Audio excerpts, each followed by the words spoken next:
Welcome back to the Illuminated Path. This is episode 17. What are we talking about today? Today, we are talking about how we created our first business. So, for those who don't know, this business and New Moon Holistic Life is not the first business that we started. It was called New Moon Strategy, and it was a little marketing agency that turned into marketing consulting. So, that was what we really first started back in 2019. And so we've created our workbook, our goal alignment and time allocation workbook, which is a free resource that you can download if you're interested at newmoonholisticlife.com/goals. And we really used all of the principles in that workbook to help us build our first business, our current business. So we wanted to really go through that workbook and actually explain like how we used all of those tools and the actions that we took to really create a successful business that we're not really working in much anymore, but it was a very important part to where we are today. Yeah, I mean, we used a lot of that we really the principles that are in this workbook are things that we've used in every endeavor that we've pursued. So I'm really excited to yeah, kind of show what that looked like in terms of implementing it. Yeah. So how's the week? The week is good. I'm feeling much better. If you've listened to the last two episodes, I was very stuffy sounding and I was sick for like 2 weeks. So doing much better. It is almost Christmas. This episode Woo! this episode comes out just a couple days before Christmas, so I'm really excited for that. Happy holidays. Happy Whatever holidays. you're celebrating. Enjoy. Yeah, absolutely.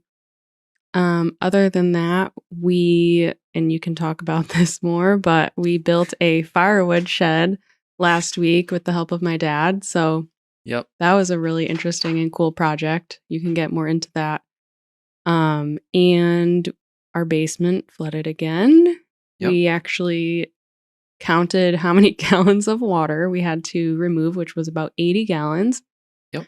So I am just really doing my best to like visualize this basement being done, fixed, everything like redone and good to go. And so we are in contact with some people to help us resolve the situation. But yeah, it's rained a ton and our Yeah. basement got all of it. So I mean, it's so much square footage of the home that we've been using on and off. It's been intermittent, and now it's just kind of like we can't we need a fix because it's not even getting used.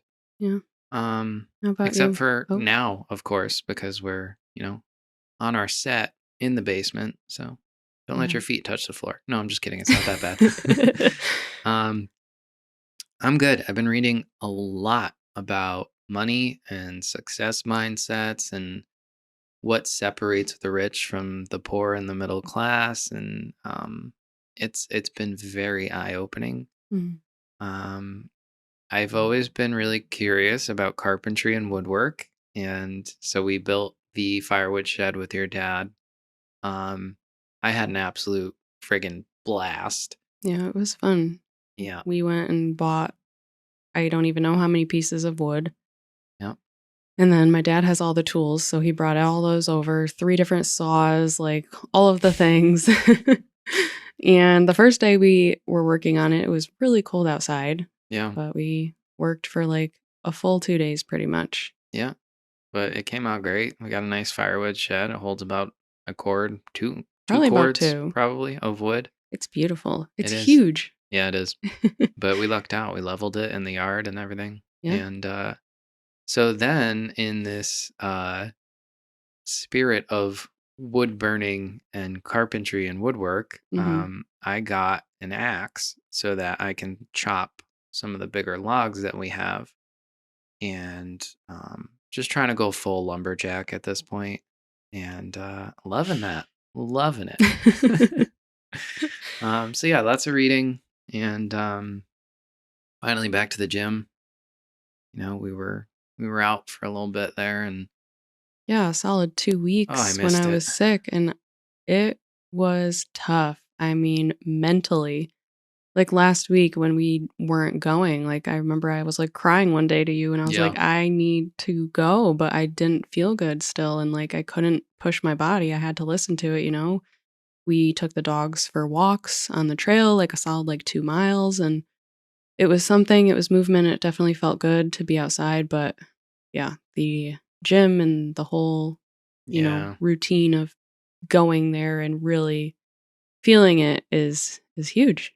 Yeah. I'm at a point now too where like I'm tracking my workouts and seeing like, okay, I burned 4 or 5, 600 calories. And like it helps to know that. And then we don't go to the gym and I'm looking and like I have no calorie adjustment because I didn't work out. And yeah, it was awful. Um, all right, let's get into it because we've used these principles from the workbook in terms of building several businesses, but the first one was really kind of where we implemented so much about changing our lives, right? Like, let's start with sort of setting the scene because you and I were in very different places Mhm. at that time. So, why don't you talk about where you were at? Yeah, so I know that the idea for starting our business started, like, towards the end of 2018, and that was after I saw my holistic life coach and talked to her about, "I want to work for myself, I want more freedom, I don't wanna be, sitting in a cubicle working for an employer every day, 40 hours a week," which ended up being, like, 55 hours after commute time, so I started brainstorming, like, "What can I do?" And I was like, "Okay, well, I'm really good at project management, I've been doing this for so long. Can I do this in a freelance style or something?" And then I ended up talking to you about it, and I was like, "Well, you have this other piece of the marketing knowledge, so how can we combine these to, like, really create something that really can help any business?" Um, and so at the end of it, 2018, beginning of 2019, we started really figuring out, like, what we wanted to do, and I ended up staying at my job for all of 2019, but in, like, December 31st, 2019, I left my full-time job and we went full-time on our business. So, there was a long period, like a full year of me needing to go to regular work, 55 hours a week, and then also fitting in time to be working on this new business because I knew there had to be, like, this period where I was doing both and then I would transition, and so yeah, there was a lot I had to do to make the time and make that happen with my busy schedule. Yeah, I mean, and I think that's a big part of it, right? Is like you had to allocate your time and understand because that's why so many people don't start is they say I don't have time, but they have their job that they're going to, but that behind the scenes is where you build. Like the time you have outside of the office, outside of work, that's really your shot. Yeah. So, yeah, we were meeting, we were planning, we had strategy sessions, we were meeting at Starbucks and kind of getting the whole thing figured out. Yeah. Do you wanna share where you were at that time? Yeah. So for me, I was I don't think I was doing freelance at that point. No. Mm-mm. So my background was I had done a lot of stuff in the organization to optimize brands, but I also had done a lot on my own. So I got into internet marketing when I was 14. I was running ad campaigns, selling other people's products, but I had to try and learn a lot. And so I knew about websites and how to build them and a lot of like the behind the scenes stuff that I didn't necessarily do in the organizations. But I had a expansive knowledge of all of it. And then we kind of came together because you did too, because you had to deal with every department. So at that point in my life, I wasn't doing freelance anymore. I was pretty much just in suicide recovery. I was living with my parents. I had no job. I wasn't doing the freelance. I wasn't really pursuing anything. I think I was finishing school at that point, right? I think so, yeah. Yeah. So that's kind of where I was at. And then it was like school and meeting with you and starting planning. And we really kind of approached this in terms of like we're going to build something together. And it's going to redesign our identities. Yeah. So that kind of gets into the first component, which is setting the goal. So I feel like there were a lot of goals with this, but to kind of tie it back to the workbook, right? We talk about setting identity based goals. Mhm. For me personally, a big part of that was wanting to be an entrepreneur, wanting to be a business owner. Um, and there were a lot of things involved in that, like having the freedom to decide, what I did with my time. Yeah, it was the freedom and for time as well as, like, working from anywhere, and a big that was a big piece of it for me was definitely having my time back, actually being in the house that I was paying for and felt like I never was in. Yeah. Um, and just that, you know, overall wanted to build a successful business that would sustain our lifestyles, that we could be helping other people. So we had decided we wanted to initially work with small businesses and help them because we had that experience, in a larger corporate marketing setting, and we wanted to bring that to the smaller businesses. So there Yep. was a big piece of that was like we wanted to be able to help and share our knowledge and set up small businesses so that they could succeed. Yeah. We wanted to give small businesses that level of like corporate quality, but at a different scale. Yeah. And so, there was a lot of learning with that. But so let's start with the goals, right? So we had this identity based goal. The next step there is kind of understanding some of the questions that are in the workbook. Like, how do we plan to execute on that? Right. So we had strategy meetings. A big thing you and I did that I looking back appreciated so much, even though it didn't really get a ton of views. We decided we didn't want a team. We decided we didn't want to, because most agencies, they start it with 2 to 5 people and then they start building and it's 10 and 15 and 20. They buy an office and they do the whole thing. And then they get these massive clients and it's fine. But agencies have this culture that's very like inefficient, I guess. We decided we really cared about if we were going to expand, it was going to be a small team. It would be 5, 7 people at most. Mhm.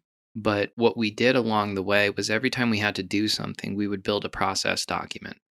Yeah. And it was the understanding that if we ever wanted to scale, we had the resources to do so. We could hand something to someone and be able to delegate that task. Yeah. And I mean, I'm kind of getting off track here, but it's a big thing with business owners is are you working on the business or in the business? And having the ability to go back to working on the business and hand that sort of resource, paper, guide, whatever it was, to have someone work in the business for you was tremendously helpful. So we set these goals. We understood how we were going to take action toward them.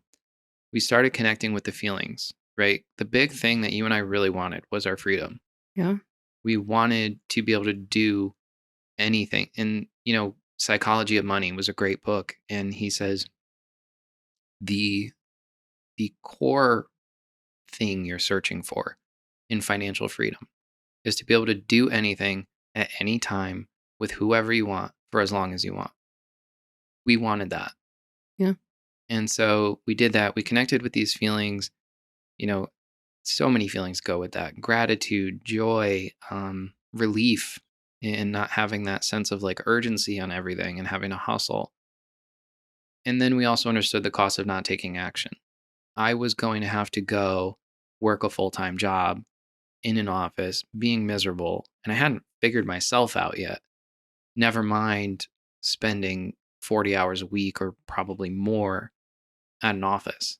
And you were actively doing it and understood you didn't want to keep doing it. I knew I didn't want to keep doing it, and the only other option was get a different job and hope for something better. But again, still understanding like I would be restricted to the specific times that were required, and I didn't want to do that. I knew that like I mean I wasn't even 30 years old yet when we started, and I'm like now's the time. Yeah. It's going to take time, but I have time. Like it was important for me to take that step because I did not want to have a career sitting in a cubicle and spend my life that way.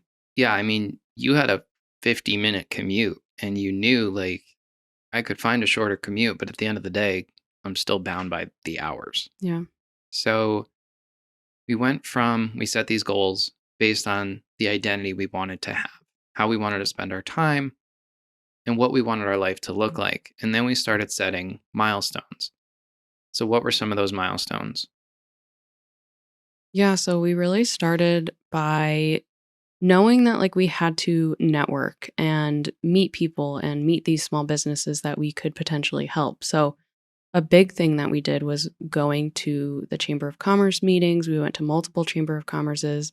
So we had like milestones of like going to a certain number of meetings. I don't remember at this moment, but and as well as setting a certain number of meetings where they were like 2-on-1 meetings, us meeting with another business owner. So we would try to set like a couple each week, and really be networking, getting to know them, letting them know what we have to offer, but not trying to like sell ourselves too much to these people. But there were so many times where, they were like, "Oh, I have someone that might want to use your services." We worked with people that we met this way. So Yeah. it was a huge part to starting to grow our business. Yeah. I mean, we met with a lot of small businesses, and it was a lot. I mean, we did a lot of networking. We went to chamber calls. We had sometimes 2 to 5 kind of networking meetings each week where we met with someone. And I want to kind of touch on that for a second because I think if you're an introvert or I don't know, just kind of cautious about having your face on the camera or whatever it is, like people get a little weird about that. When you network with someone, it is not a sales call. And people who don't understand networking will try to turn it into a sales call, and that's not fun for anyone. We had those calls, especially when someone tried to sell us our own services and they didn't know what we did. But networking is expanding your network. You are meeting the person, you are understanding who they are, what they do, what their expertise is, right? Like what makes them unique. And you typically will close that call by asking, what's the right person to send your way? Yeah, how can I help you? And that is something that is completely missing from the corporate world. Like, yes, there's a level of like, I have a friendship with someone watches out for me, you scratch my back, I scratch yours. But in small business, it's about like the community that you build. So those calls, you're saying like, how can I help you? And in turn, that, this goes back to law of attraction and just kind of what you're putting out in the universe. Being willing to help other people is also going to increase the chance that someone else is willing to help you. Yeah, and it's building that trust. Yeah, so we did that for a long time and we met a lot of great people, but ultimately there were a lot of challenges in bringing that like quality of service to a small business. Mhm. And so we transitioned and we kind of went a different route, but we started with really just hitting the ground, like chamber of commerce, networking, we're meeting people. We were also launching websites. So one of our milestones was to launch our first, X number of websites. And at the start, we were doing work for free, you Yeah, know? but it was really awesome the way it happened for us because my best friend had started her business literally almost at the same time as us, so that was just really cool, and we built her website. Your dad was starting a consulting business, so we built his website, and then there was, like, another friend that we had helped out. Yep. So, we had these people that were really did need the service, and we needed, the exposure and to be able to have a portfolio, so Yeah. it worked out well for us. We weren't just giving away our services to free to anybody. Right. So we had these milestones as a result of the goal that we had set and pursuing that goal. We were networking, we were meeting people, we launched websites, we had, X number of clients. The one that really jumps out at me was our first $10,000 month. Um, because that was a goal that we wrote. Like we've talked about this on the podcast before. We literally wrote in our journals every day. I think it was 5 days, 55 times. Mhm. I'm so happy and grateful to be making more than $10,000 a month. But then I just did it daily after that too. Like Mhm. just writing it one time. Yeah. I mean, so that's kind of an example of using an affirmation in terms of rewiring, and we'll get to that in a second. Um, so we had these goals, identity-based goals, then we set these milestones, and those milestones were just things that were happening on the journey from us pursuing that goal. And so the next piece really comes to limiting beliefs, which is really that mindset component. So do you want to speak to that? Yeah, we've talked about limiting beliefs. We did a lot in the last episode, actually. So definitely check that out if you haven't. But limiting beliefs are just really like a perception or a belief that you have that's going to hold you back. So it's oftentimes a lot of fear and worry about, what if. And it's something that a lot of business owners struggle with, especially like imposter syndrome. Imposter syndrome essentially is a limiting belief that Yeah. you are having a hard time seeing yourself as this business owner. We have heard that one so much. And I think so many entrepreneurs take that one on. And I can understand it, but also at the same time, you also need to understand manifestation. You have to change internally before your external is going to change. So this idea of imposter syndrome just kind of comes with the territory. Like you're going to have to feel like a business owner before you're really thriving and doing it. Right. Well, that's why, our goal workbook is set up to really ask about the identity that you want to create and what feelings you want to have. Yeah. Because then when you're focusing on those, you can actually work on your identity as a business owner, the feelings of being a successful business owner. So those are important to like focus on wanting to be that and wanting to create that, even if you don't necessarily think you're there yet. Yeah. It's really like staying the course and knowing what you want to create. Um, because I think, we talk about this in terms of the workbook and our first business, but truly this was our first big manifestation together. Yeah. Another thing that we really struggled with limiting beliefs was pricing our services. And this is one that, as the years have gone on, you and I have had a lot of conversations about we would just never go back and offer things as low as we did. The big thing I learned was like when you're doing everyone a favor, nobody knows it's a favor. Yeah. That was huge. We had friends and family pricing for a long time. Um, and Alex Hormozy talks about that and says like your friends and your family should want to pay full price. That's what supporting a small business is. But the big thing is so many entrepreneurs price themselves out of the market. And that's Alex Hormozy talks about that in his book $100 million offers. Is you have this idea where like we don't focus on delivering value, we focus on cutting the price lower and lower and lower to the point where people aren't really, making the money they need to make. So I'm on a little tangent, but the last thing I want to say about pricing for entrepreneurs, always make sure you have the ability to offer a discount because something that helped us tremendously was being able to say, no, this is what we're worth, and this is the minimum we're willing to take. And that was with the discount Right. because every business has a discount. Psychologically, people are more willing to buy if they have a coupon code or a discount or whatever it is. So, building that into your pricing structure will help you tremendously. So, back to limiting beliefs. Um, Understanding where those beliefs came from, right? So, I think in terms of pricing, like this was really the first time that we were pricing ourselves. And then we were just unsure, like, how can we offer these services to a small business knowing that they obviously don't have the budget of a large corporation, yeah, knowing how much, the projects went for when I did work for a large agency, but knowing that a small business owner was never going to pay that much. yeah, So it was a struggle because we didn't know where to start with it. And then it was like some businesses understood the value, but I think there was a big component where we needed to really educate Yeah. and like let these business owners understand, like, if you are paying this cheap, like, you're probably not going to get high quality work. I mean, there was times where we did come in and help um businesses with a project that they had previously gotten done, and it came out bad because they didn't pay for it.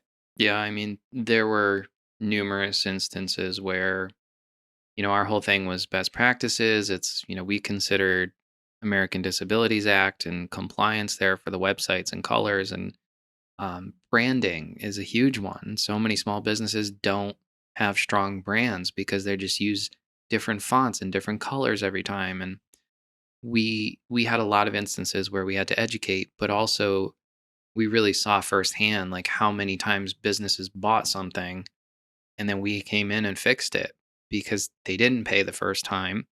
And then you have to have someone come in who can actually kind of like clean up shop because there's a mess. Yeah. So limiting beliefs definitely played a role in terms of us kind of taking on that identity, our pricing for sure. And there were a lot of variables to that, obviously, like the education, but also understanding what beliefs kept me safe. There was absolutely a period of time where I was like, yeah, I could just drop this and go work in an office, get the benefits, get the paycheck, punch the clock and cash the check. But it was that freedom piece. I wouldn't have it. Yeah. So from there, we go into the time audit and the reflection in our daily habits.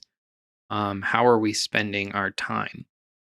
So I'm just gonna say flat out, I was living at my parents' house in suicide recovery, trying to figure out myself what I wanted to do with my life. I was either training MMA, drinking, or watching Netflix. Usually drinking and watching Netflix. And that had to be a massive shift in terms of like, in order for me to take on the identity of a business owner, someone who is helping businesses, helping brands grow, my time had to be spent differently. Yeah. We started by having specific meetings that would really keep us both accountable.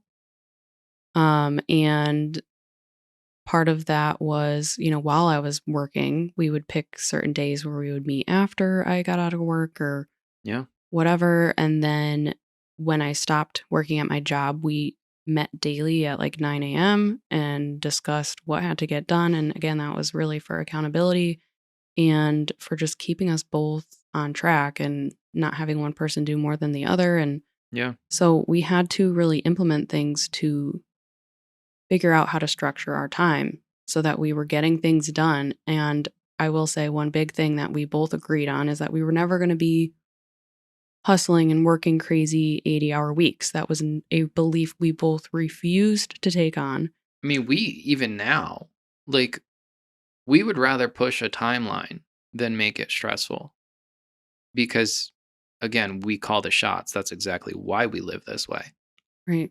So, But yeah, when you're in that mindset of like, I have to hustle to get this done or I have to meet this deadline. If I don't, like, it's just the whole mindset around that is like stressful and urgency. It's not fear. like, yeah, definitely fear. Like, if I don't get this done by this time, what's going to happen? Like, my business is going to blow up. Like, Yeah. that's just not true. And so that was another belief that we had to like really hold on to was like, we can make this work and have a good balance in our life and work a number of hours that didn't make us feel like we were just doing more than we would have been doing if we were working for an employer. Yeah. And a big thing I will say too is, kind of tying this back to imposter syndrome. A lot of that comes from not actually spending the time doing it. Like, we implemented a daily morning meeting as Mhm. much as we could. And that meant come that time, we were actively working on the business. A lot of times we were seeking new business. We had times where we had kind of like a quick project. Somebody wanted an audit, somebody wanted an opinion on their website, whatever. And that time became very important because it was now time where we were being business owners. We were actively there, pursuing it, doing things, and taking steps that Mhm. were making it happen. Yeah, And as well as, those affirmations that we talked about, that was a daily habit and something we implemented. right. So we really audited our time and had to understand how were we spending it. For me, it was more reflection in terms of like, how am I spending time? Because I was still just kind of like lazy college kid, dealing with suicide and getting off meds and all of that. And then you had to find the time. And that was in addition to making time for the gym, spending time with your dog, actually being at your house. Yeah. I used to like exercise after work with the little time I had. So I know that one big change I made was I started to go to the gym during my lunch break Yep. at work so that I could I tried to set aside like an hour a day after work to be working on our business. Yeah. And that it worked well, like that was the time I had. And it doesn't seem like much, but it adds up. But I And want to, that's the important part. yeah. And I want to speak to that too, because a massive reason I was not willing to go to an office is because productivity studies have shown the average time someone in an office actually spends working is anywhere from 4 to 6 hours. So it's a 10, 11, 12 hour ordeal, but only 4 to 6 hours of work are really getting done. People socialize, people stall, they're going to the bathroom, they're getting coffee. Like in reality, if you sit down and work those 4 to 6 hours for yourself without the distractions of the office and all of that, you will make unbelievable ground. Yeah. And I think that's a major misconception because I don't think people realize how unproductive they are when they're around their coworkers and their friends and everybody. And they're kind of like caught up in socializing and the distractions of the day. And that's not to a fault because the reality is like there's things going on in your day. And a lot of those people aren't passionate about their work, So being in it and truly like getting it done, being there and understanding like if it is just you, you don't need that kind of time. Truly. No, because we have both found if you give yourself X number of hours, if you give yourself 5 hours to do something, you're probably going to take the full 5 hours. Well, that's a psychological principle. I forget the name right now, but that's actually like a study where they found if I give myself 3 hours to do something, it'll take me the full 3 hours. So you really want to challenge yourself and only give yourself an hour, hour and a half, whatever it is. Right. And that's why our workbook has the time audit because a lot of us kind of don't know how we're spending our day to day. Like, how long do you end up scrolling your phone and not even realizing that an entire hour has passed? Yeah, I mean, I realized it the other day. Like, I'm spending too much time on my phone at night. I'm not like, it doesn't feel good. At the end of it, I'm like, what am I doing? That's time that could have gone to music or could have been reading and furthering my education or petting the dogs, like if you really audit your time, and that's why this is so important, such a key component of the workbook, you will learn how to really maximize it. And that gets back into the discussion of, you know, rich people and their perspective on time. I'm reading Rich Dad Poor Dad's investment book now. And he says the difference between rich people and poor people and middle class people, poor and middle class people value money above everything. The rich person values their time because they understand they can make money with the time. It's not like some magical thing. It's just that we've agreed on the value of money versus understanding how much money I can make with my time. Yeah. So, kind of circling us all back, right? We had the goals, we connected with the feelings, we set those milestones, we were networking, we were doing all kinds of things. Then that took us to the limiting beliefs, and that really was that's the piece that like people don't do is the limiting beliefs and the mindset work of understanding your self-talk, how you're talking to yourself, really like what you truly believe about your capacity to accomplish that goal. Hmm. That is the component that's left out a lot. Yeah, absolutely. And so we worked through that.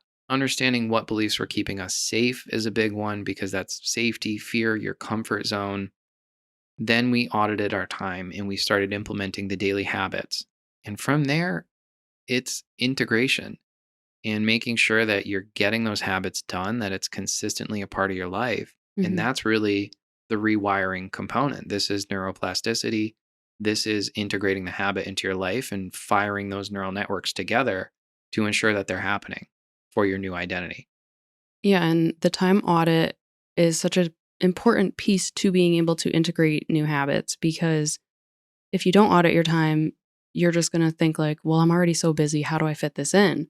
But when you do the audit and you say, "Oh, I can, move this to another time or I can stop doing this mindless task or realize that, something like doing the dishes actually only takes 10 minutes and giving yourself just a little more structure, like not so much that you're like glued to a schedule and you're driving yourself crazy by it, but you can do it in a way where you give yourself the time that you need to work on your business, to work on your passion project, and still give yourself time for relaxation, time for family. And when you do it in a way that's like you're really mindful of how you're spending your time, then you can actually fit a lot more in than you may think.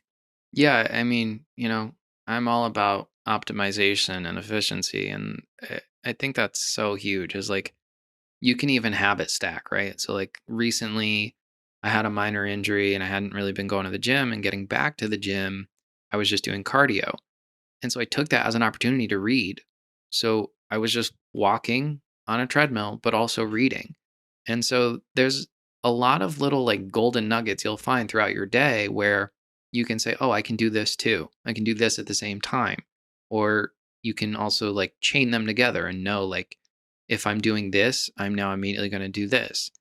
Example, in the morning, I go and start the wood stove. I haven't, but I could say, once I start the wood stove, I'm immediately going to go do Duolingo and train and learn my Portuguese and do my Portuguese lesson.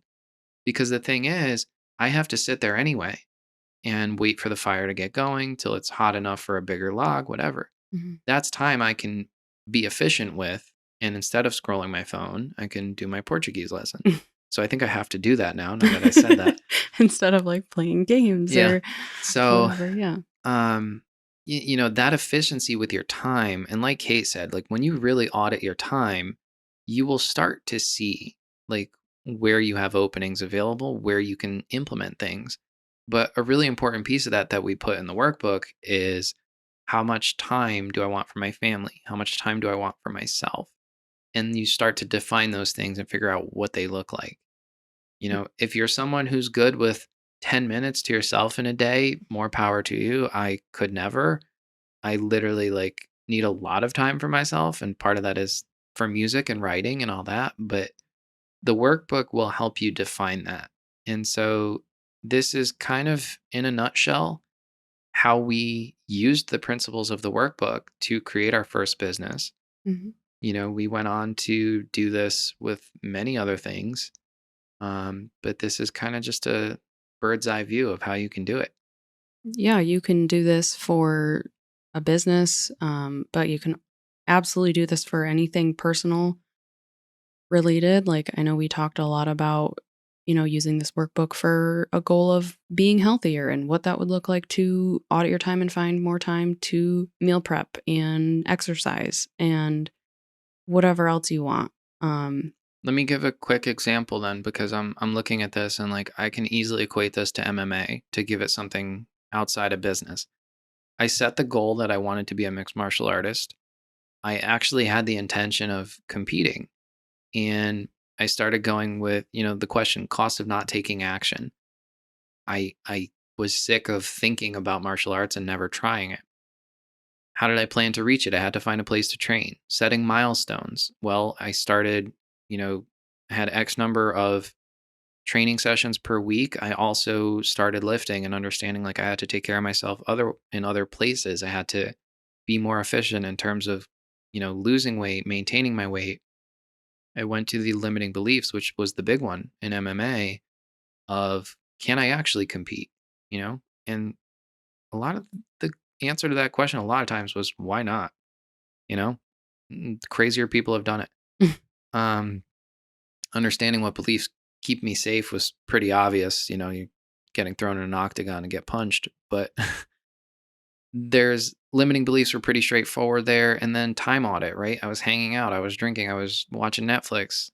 And that kind of was the time that I was able to allocate toward training. Daily habits. I started going to the studio and training more. I started lifting weights and implementing daily habits that meant I was getting more efficient with my fasting. And I integrated all those habits. I tracked it, made sure I was doing it. So this is a very like methodical process that you can take into any goal that you're trying to accomplish. Yeah. Good speed round. Good speed round. Anything else? No, I think that's it. We like I mentioned, I was sick for a little while, so we are now going to be filling out our workbooks. We have a free Facebook community that we're building that you can access from the workbook. So again, if you're interested, go to newmoonholisticlife.com/goals. We will also link it in the description of this episode and download yourself the workbook. There's also now a printable version that you'll receive. So if you want to download it and print it in black and white, you can do that, or you can just download the one we have to your computer or your phone, and it is fillable. So you could just click in any of the white boxes that we made for you to type in your answers and go back and check on it. Take some time to really fill it out and think about what you are hoping to accomplish. Make them business goals, personal goals, goals for something you're passionate about, like a hobby that you are interested in, and actually give yourself the time to do it because it brings you joy. So, Yeah, we actually put in the workbook, if you're not sure what goals to set, we gave kind of um like three examples. So a good structure you can use is a personal goal, a career goal, and a family goal. yeah, So yeah, I'm excited to get in there. I'm excited because this year I'm aiming for totally optimizing my health and getting to where I want to be. Music, I want to really get an EP or an album out this year. So I'm really excited to kind of share that and fill this out and get active in that community. So we'll see you guys in there. yeah, Friendly reminder: this podcast is sponsored by New Moon Apparel. That is our Zen motivation and moon themed clothing line. You can shop designs at newmoonapparel.com. You can access the workbook at newmoonholisticlife.com/goals. Thank you for tuning in, and we'll see you guys next time. thank you.